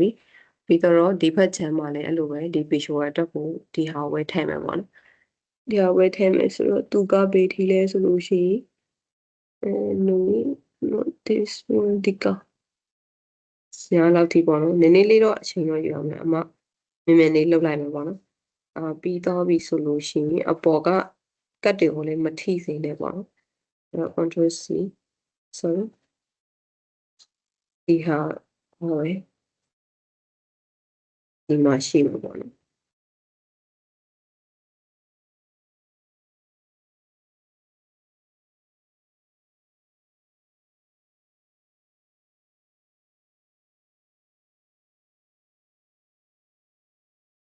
โอเคအဲ့ဆိုလို့ရှိရင်အခုဒီမှာဟောဖြစ်သွားပြီပေါ့နော်ဒီဟာကိုကျတော့အမကအလွတ်ထားခဲ့မှာပြီးတော့နောက်ထပ်တစ်ခုကဘာလုံးမလဲဆိုလို့ရှိရင်သူ့ကို shape ကိုပေါ့နော်ဘာလုံးလိုက်မှလဲဆိုလို့ရှိရင် change လိုက်မယ် change လိုက်ပြီးတော့ rectangle နဲ့ယူမှာ oh sorry control C ပြီးနဲ့ယူလိုက်မယ်ပြီးတော့ပြီဆိုလို့ရှိရင် rectangle နဲ့ shape ကိုပြောင်းလိုက်မယ်ပေါ့နော်ပြောင်းလိုက်ပြီးတော့ဒီထဲမှာဒီကောင်ရဲ့အတွက်ကိုလာထည့်မယ်ပေါ့နော်လာထည့်မယ်ဆိုတော့သူ့ထဲမှာဖြစ်နေနေဆိုရင်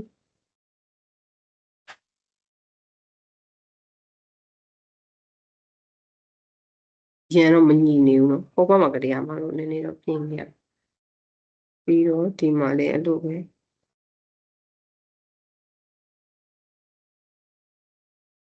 ပြီးတော့ပြီဆိုလို့ရှိရင်ဒီကောင်ဒီမှာလာထည့်မယ်ပေါ့နော် yes ဒီဟာကိုနည်းနည်းညှိလိုက်နော်နည်းနည်းလေးရေကပိုယူနေတယ်လို့ပဲ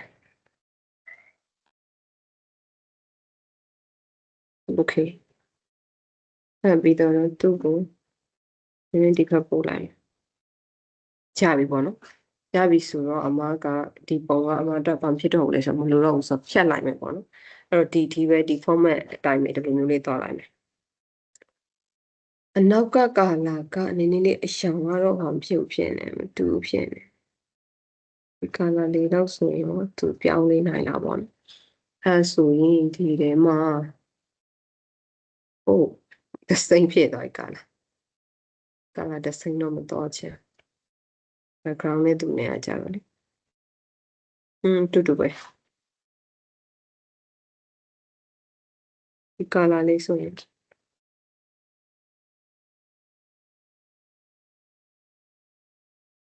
background ကိုဖြူနဲ့ထားခဲ့နေ white နဲ့ထားခဲ့နေရတယ်ပေါ့နော်အမဒီဟာလေးနဲ့ထားလိုက်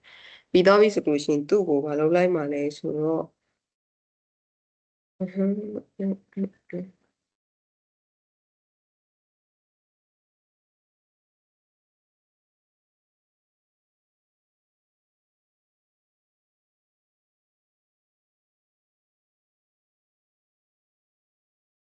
ပုံထုတ်လိုက်မယ်ပေါ့နော်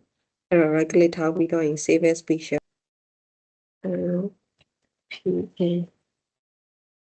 PSC ကိုရင်း background ဆိုပြီးတော့မျိုးထားလိုက်မယ်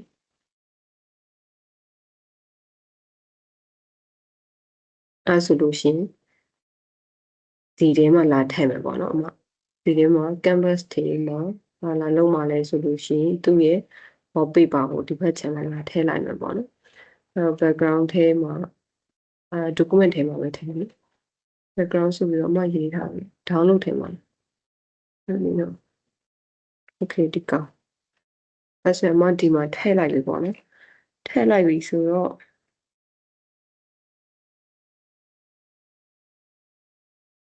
ပြောင်းသွားတယ်ဘာပြောင်းသွားမသိကာလာမျိုးတစ်စိမ့်ဖြစ်သွားလို့မသိ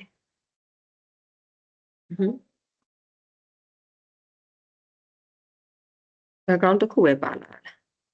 ခဏလေးနော်အမက check တစ်ခုလုံးကိုထုတ်ချင်တာ background တစ်ခုပဲပါသွားဒီဟာတစ်ခုလုံးကိုယူချင်တာအဲ့တော့ select မှတ်တော့ background တစ်ခုပဲပါသွား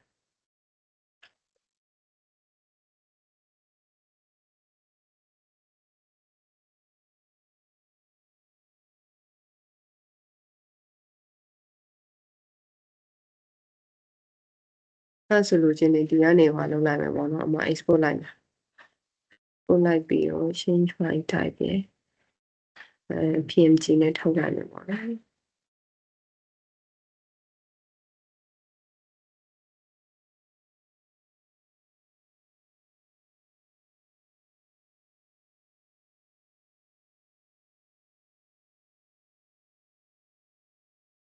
ဒီရောရင်ဒီ background 0 effect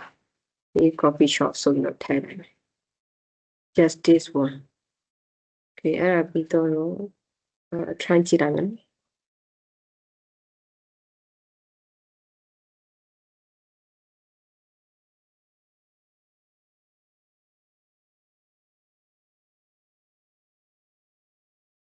โอเคအဲ့ဆိုအမကဒီမှာရနေပြီပေါ့နော်ရနေပြီဆိုမှဒီမှာ format ကတော်တော်ကြီးမှချူလိုက်တဲ့ format က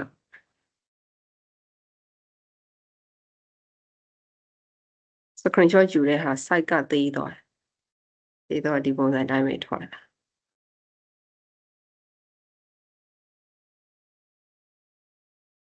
size ကသေးတော့တယ်အပြည့်ယူလိုက်မှာအဲ့ပြီးတော့အမဘာလုပ်လိုက်မှလဲဆိုလို့ရှိရင်သူ့ရဲ့ background ကိုမလုပ်လိုက်မယ်ပေါ့နော်သူ့မှာပါရှိတယ်ဆိုလို့ရှိရင်ဒီမှာ effect တွေကိုတောင်းလိုက်မယ် effect တွေကိုတောင်းပြီးတော့ဒီမှာ background ကိုဖြောက်လိုက်မယ်အဲ့ဆိုလို့ရှိရင်သူကဒီလိုသားလေးဖြစ်သွားတယ်နော်သားလေးဖြစ်တော့ဒီဘက်ခြမ်းကဒီ visual တွေအတွက်ဆိုလို့ရှိရင်အဲ့လိုပဲတစ်စိမ့်ပဲ site ကတော့ပြီးတော့အမတို့ပြင်ကျင်တယ်ဆိုလို့ရှိရင်တော့ဟိုမှာတော့ပြင်လို့ရတယ်ပေါ့နော် PowerPoint ထဲမှာတော့ပြင်လို့ရတယ်အမယူတဲ့ site တော်တော်ကြီးသေးတော့အဲ့တော့ design ကိုဒီပုံစံပြင်လို့ရတယ်ဆိုတော့ပြောချင်တာအဲ့တော့ဒီဟာလေးကိုလည်းအမတို့က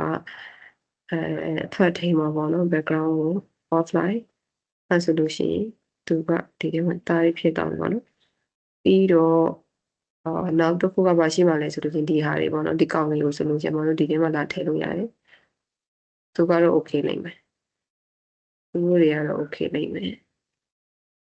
သူတို့ကိုလည်းအဲ့တိုင်းပဲအမတို့ဘာလုပ်ရမှာလဲဆိုလို့ရှိရင် background နဲ့ color နဲ့ပေါ့နော် background color ကိုဘာလုပ်လို့ရလဲဆိုလို့ရှိရင်အဲ့ color နဲ့ design တူတူပေးလို့ရတယ်ဒါပေမဲ့ပေးမနေတော့ background off slider နဲ့သူ့ဟာသူ auto အဲ့တော့ color တိုင်းပဲဖြစ်ပြီးသားဖြစ်တဲ့အတွက်ကြောင့်မို့လို့ design တော့တည်သွား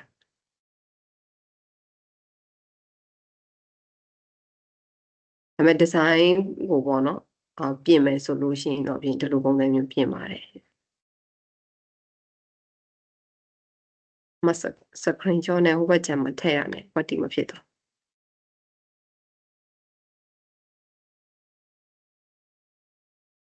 ဒီကောင်ဆိုလို့ရှိရင်မဘာဖြစ်နေလဲဆိုတော့ဒီမှာဆိုရင်တားလေးကြတယ်နော် size ကအစအဆုံးယူထားဖြစ်တဲ့ညအခုအမတဝက်ချန်ခဲ့တယ်လို့ဖြစ်နေအဲ့ဆိုရင်ဒီဘက်ချန်မှာကျတော့ဘာလို့လိုက်မှာလဲဆိုရင်ဒီကောင်ကိုပဲနည်းတော့လက်ဝင်တယ်ဒီဟာကို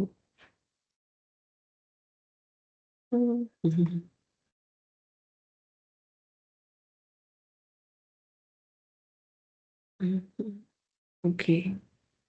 အဲ့လိုပဲဒီကောင်ကိုအောက်ပိုင်းမယ်ဒီလည်းအဲ့လိုပဲဒီလည်းအဲ့လိုပဲအထက်ထဲမှာရှိတယ်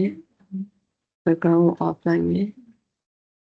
ဒီမှာလည်း background ကို offline မယ်ပေါ့နော်အဲ့ဆိုရင်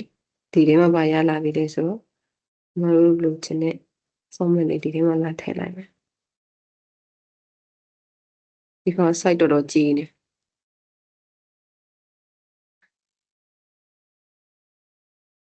okay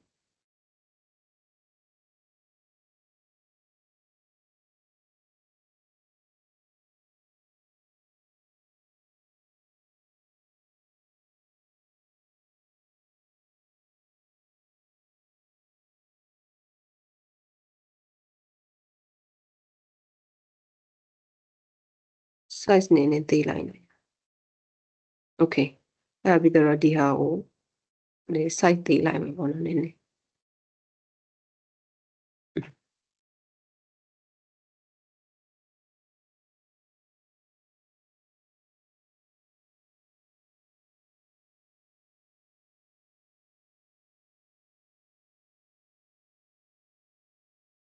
okay အဲ့ဆိုအမကဒီထဲမှာမလုပ်လိုက်မှလဲဆိုလို့ရှိရင်ခုနကဒီကောင်ကိုပဲဒီဘက်မှာလာထည့်လိုက်မယ်ပေါ့နော်အမတို့တေးသေးလေးမပြင်းနဲ့ပေါ့နော်နောက်ကြလို့ရှိရင် size ယူရတော်တော်သေးတော့လို့အဲ့ပြီးတော့သူ့ကိုဒီနာလေးမှာထားလိုက်မယ်ပြီးသားပြီဆိုလို့ရှိရင်ဒီကောင်ကိုလေအောက်ကိုဆင်းလိုက်မယ်တော်တော်ကြီးကိုသေးနေ site ကအဲ့ပြီးတော့ဒီဘက်ချမ်းမှာ navigation bar ကိုဒီထဲမှာထည့်လိုက်မယ်ပေါ့သူကလည်းသူတော့ယူလိုက်တဲ့အချိန်မှာတော့သေးတော့ပဲမယ် okay အဲ့တော့အခုအမတို့ဘာတွေထည့်မှာလဲဆိုလို့ရှိရင်ဒီမှာ button လေးထည့်မယ်ပေါ့နော် button လေးထည့်မယ်ဆိုတော့ insert တက်ထဲမှာရှိရအမတို့ကဒီထဲမှာပေါ့နော် button တွေမှာရှိလဲဆိုလို့ရှိရင်ဒီ blank ဆိုတဲ့ဟာလေးကိုယူမယ်ပေါ့နော်အဲ့တော့ blank ကိုမယူခင်အရင်ဆုံးအမကဘာလုပ်မှာလဲဆိုတော့ bookmark section လေးကိုတော့လိုက် bookmark section လေးကိုတော့ပြီးတော့အခုဆိုရင်ဒီထဲမှာပေါ့နော်ဒီဟာလေးကိုအမတစ်ချက်လောက်ဖြတ်လိုက်မယ်ဒီမှာလည်းအဲ့လိုပဲdelete လိုက်မယ်ပြီးတော့ဒီထဲမှာ overview ဖက်ကိုအရင်တော့ပြီးတော့ဒီ format လေးဒီလိုဖြစ်နေတာလေးကိုခဏသိခံပြီးနော်ဘာဖြစ်လို့လဲဆိုတော့ဒီဘက်ကျန်မှာ bookmark တွေ visual design တွေကို add လုပ်လိုက်တော့သူ့ရဲ့ format ကမဖြစ်တော့ဘူးဖြစ်သွားပြင်ထားမှာမို့အဲ့ဒါဆိုရင်အခုလက်ရှိရောက်နေတာဒီ overview ဖြစ်တဲ့အတွက်ကြောင့်မို့လို့ဒီထဲမှာမလုပ်လိုက်မှလဲဆိုလို့ရှိရင် နာမည်ကို overview ဆိုပြီးတော့ရေးရမယ်ကိုယ့်ကိုကြိုက်တာရေးလို့ရတယ်ပေါ့နော်ပြီးတော့ဒီဘက်ချန် option more option ဒီမှာအမတို့ကဘာလုပ်မှလဲဆိုလို့ရှိရင်လက်ရှိ current page ကိုပဲသွားချင်တာဖြစ်တဲ့အတွက်ကြောင့်ဒီမှာdata တွေပေါ့နော်ဒီကောင်ဒီ display တွေဒီသွားပြီဆိုလို့ရှိရင်ဒီဟာတွေကိုမလုပ်ပြီးတော့အမကဘာပဲလုပ်လိုက်မှလဲဆိုလို့ရှိရင် current page ဆိုပြီးတော့ update လိုက်မယ်ပေါ့နော်ပြီးတော့ဒီထဲမှာ monthly sales ကိုပြင်တော့ပြီးသွားပြီဆိုလို့ရှိရင်ဒီမှာ add တစ်ခုယူလိုက်ပေါ့နော် add ယူလိုက်ပြီးတော့ဒီမှာဆိုလို့ရှိရင် MYDH L1 monthly sales ပေါ့နော် monthly sales ကိုလည်းအဲ့ format တိုင်းပဲတစ်ခါလေဒီကကြတော့ဒီ option လေးမှာပဲ current page နဲ့ပဲတောင်းမယ်ပေါ့နော် current page နဲ့ပဲတောင်းမှာဖြစ်တဲ့အတွက်ကြောင့်မို့လို့ကောင်းရင်ပြီးတော့ရင်သူ့ကို update လိုက်မယ်ပြီးတော့ customer behavior ဘက်ကိုတောင်းရင်လေပုံမှန် new တစ်ခုယူလိုက်ပြီးတော့ပြီဆိုလို့ရှိရင်နာမည်ကို BHAVIOU behavior ဆိုတော့ပေးလိုက်မယ်ပေါ့နော်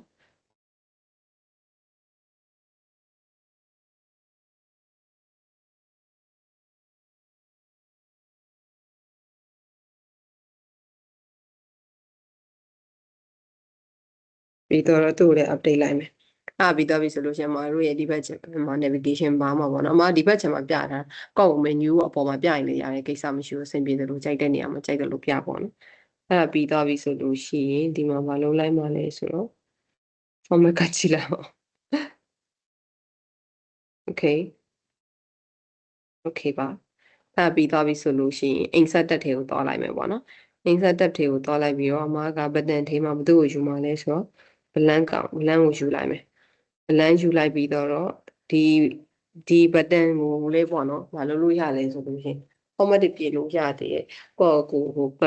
parallelogram နဲ့ပြပေါ့နော် shape တစ်ခုခုထည့်ပြီးတော့ပြကြိုက်တဲ့ပုံနဲ့ပြလို့ရတယ်ဟောဒီမှာဆိုလို့ရှိရင်သူက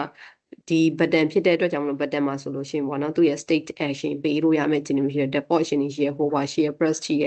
ဥမာ button ကို click နှိပ်ပြီးတော့တဲ့အချိန်မှာဘယ်အကြောင်းပေါ်ချင်တာလဲအဲ့လိုမျိုးအမတို့ပေးလို့ရတယ်ပေါ့နော်ပြီးသွားပြီဆိုလို့ရှိရင်ဒီ button ကိုအမက test တစ်ခုထည့်မှာပေါ့နော် test ကကြတော့ဘာလဲဆိုလို့ရှိရင်သူကကြတော့ပထမဆုံးလာမယ့်ကောင်က overview ဒီ button ကိုနှိပ်လိုက်ရင်ပေါ့နော် overview page တွေကိုသွားခြင်းနဲ့အဲ့တော့color ကိုကြတော့ဒီရောင်လေးပေးလိုက်မယ်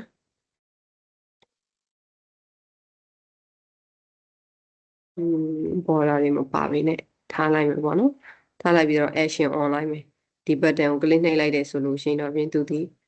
ဘာလဲဆိုတော့ bookmark ကိုရွေး bookmark ထဲမှာဘယ် bookmark လဲဆိုတော့ overview ဆိုတဲ့ bookmark ထဲကိုသွားပါမယ်ဆိုတော့ဒီလိုမျိုးပေးလိုက်တယ်ပေါ့နော်ပေးလိုက်ပြီးသွားပြီဆိုလို့ရှိရင်ဒီ button အတိုင်းပဲနောက်ထပ်နှစ်ခုယူလိုက်မယ်တစ်ခုကကြတော့ monthly sales နောက်ထပ်တစ်ခုကကြတော့ဗာလဲဆိုလို့ရှိရင်ဒီမှာပုံမှန်မှာယူလိုက်မယ့်ဟာကကြတော့ behavior ဆိုတဲ့ဟာပေါ့နော် behavior ဆိုတဲ့ဟာမှာ test ကိုဘာလို့ရေးလိုက်မှာလဲဆိုလို့ရှိရင် customer SHOPBR shopper behavior ဆိုပြီးတော့မလို့ရေးလို့ရတယ်ပေါ့နော်you are shopper behavior ဆိုပြီးတော့ရေးလိုက်မယ်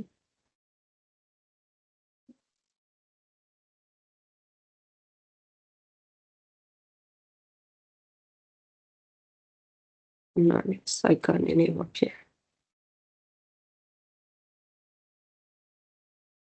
okay ပြီးတော့ဒီမှာဆိုလို့ရှိရင်မလာမှာလဲဆိုတော့ task က monthly sales ပေါ့နော် MYDH L1 DHL1 monthly sales monthly sales လာမယ်အဲ့တော့သူကကြတော့ action ကဘေးဟာတော့မှလဲဆိုရင်ဒီမှာmonthly sales ကိုတော့မယ်ပေါ့နော်အဲ့မှာအမတို့ဒီဟာကိုဟိုပါတို့ press တို့ပေါ့နော်ဒီတွေဘာလို့ကြိုက်တဲ့ပုံစံနဲ့ကိုယ့်အကို action တွေဒီမှာ state တွေကိုပြောင်းလို့ရတယ်အခု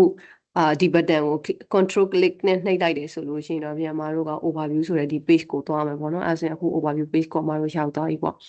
အဲ့လိုမဟုတ်ဘူး overview page ကိုသွားချင်တာမဟုတ်ဘဲနဲ့ shopper behavior ကိုသွားချင်တယ်ဆိုလို့ရှိရင် shopper behavior ကိုဒီမှာရောက်သွားမယ်ပေါ့အဲ့လိုပုံစံမျိုးနဲ့မှာတို့က navigation menu တွေဒီဟာတွေကိုပြင်လို့ရတယ်ပေါ့နော်ဒီမှာဆိုလို့ရှိရင်အမတို့က icon လေးတွေထည့်ပြီးတော့အဲ့လိုမျိုးလေးတော့တင်တယ်ပေါ့နော် icon လေးတွေထည့်ပြီးတော့တော့ရင်လည်းရတယ်ဒီအောက်နာလေးမှာပြပြီးတော့တော့ရင်လည်းရတယ်ပြီးတော့နောက်ထပ်တစ်ခုရေးကြည့်ရတစ်ခုကအမတို့ filtering လုပ်ဖို့အတွက်ကို ဘာ level လိုက်ကြည့်ချင်တာလဲဆိုတာမျိုးပေါ့နော် product level လိုက်ကြည့်ချင်တယ် store level လိုက်ကြည့်ချင်တယ်ဆိုလို့ရှိရင်အမတို့ဒီမှာ slicer online ပေါ့နော် slicer တစ်ခုထည့်ပြလိုက်ဥပမာဆိုလို့ရှိရင်store တွေရဲ့ monthly sales ကိုကြည့်ချင်တယ်ပေါ့နော်အဲဆိုရင် store location တွေမှာ slicer ကိုဒီကောင်းနေ online ပေါ့နော်အဲဆိုလို့ရှိရင် monthly sales မှာပေါ့နော်သူ့ရဲ့ဘာကိုရလဲဆိုလို့ရှိရင်ဒီမှာ store location လို့ဆိုပြီးတော့ရတယ်အဲဆိုတော့အခုကသူ့ရဲ့ slicer ကိုပေါ့နော် vertical မဟုတ်ဘူးねထိုင်နေပြမလားထိုင်နေပြရင်နေရတော့တိတ်တော့မရှိဘူးညမရှိတော့အမကဘာလုပ်လိုက်မှလဲဆိုလို့ရှိရင် drop down နဲ့ပြမယ် drop down နဲ့ပြတဲ့ထဲမှာပေါ့နော်ဒီ selection ကိုအမတို့ဟို single လား multiple လားဆိုပြီးတော့ဒီမှာ single select ဆိုလို့ရှိရင် single select နဲ့ရွေးလို့ရတယ်ပေါ့နော်ဒါဆိုလို့ရှိရင်တော့ default ပုံစံမျိုးတော့ဖြစ်သွားတယ်ပေါ့ multiple ဆိုလို့ရှိရင် multiple selection ဆိုပြီးတော့ဒီမှာလာရွေးလို့ရတယ်ပေါ့နော်အဲဆိုရင်ဒီကောင်ကိုဘာပေးလိုက်မှလဲဆိုတော့ဒီထဲမှာဒါလေးကိုလေ format ပြင်မှာပေါ့နော်ရပြီဆိုလို့ရှိရင် format ပြင်တင်တယ်ပေါ့သူ့ကိုတော့မှတော့အရင်တော့အထူးတက်လေတော့ပြင်မနေတော့ဘူးပေါ့နော် background တစ်ခုကိုပဲဟိုလုပ်ပေးလိုက်ပြီးတော့ဒီထဲမှာ value ကိုအားလုံးကို like ဖြစ်တဲ့ရောင်လေးထားလိုက်မယ်ပြီးသွားပြီဆိုလို့ရှိရင်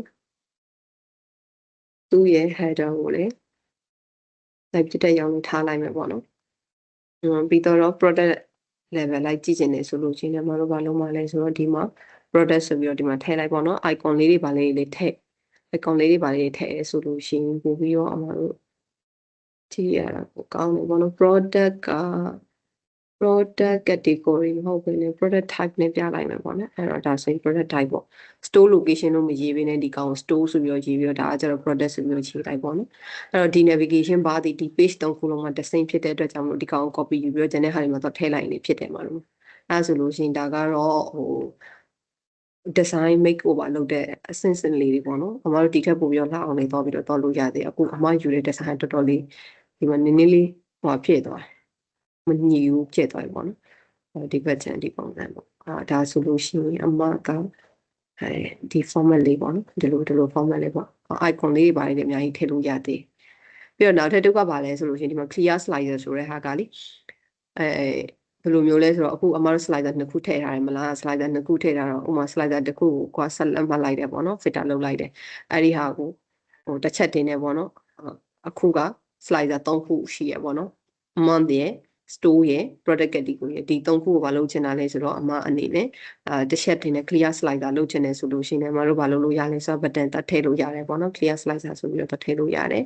ဘယ်မှာရှိလဲဆိုလို့ရှိရင်အမတို့ရဲ့ဒီ insert တက်ထဲမှာရှိရပေါ့နော်ဒီထဲမှာလာပြီးတော့ all clear all slider ဆိုတဲ့ဟာလေးဒါမဲ့သူကကြတော့လေ version out of date ဖြစ်တယ်ဆိုလို့ရှိရင်ဒီ button မပေါ်ဘူးထင်တာပဲသူကဒီဟာလေးကိုယူလိုက်တာနဲ့ကို control click နဲ့တော့တာနဲ့ slider အကုန်လုံး clear လုပ်ပြီးရပေါ့နော်အဲ့လိုပုံစံမျိုးလေးအဲဆိုလို့ရှိရင်ဒီ copy of sales dashboard ဒီဟာက practice ကတော့ပြီးတော့ပါပြီပေါ့နော်နောက်ထပ်အမကနောက်ထပ်ဒီ beginner ပေါ့နော် beginner ကနေစပြီးတော့ visit ကနေစပြီးဒီ beginner dashboard တစ်ခုတော့ create လုပ်မှာပေါ့နော်ရှစ်တစ်ပတ်ထဲမှာတော့ဖြစ်မှတ်တယ်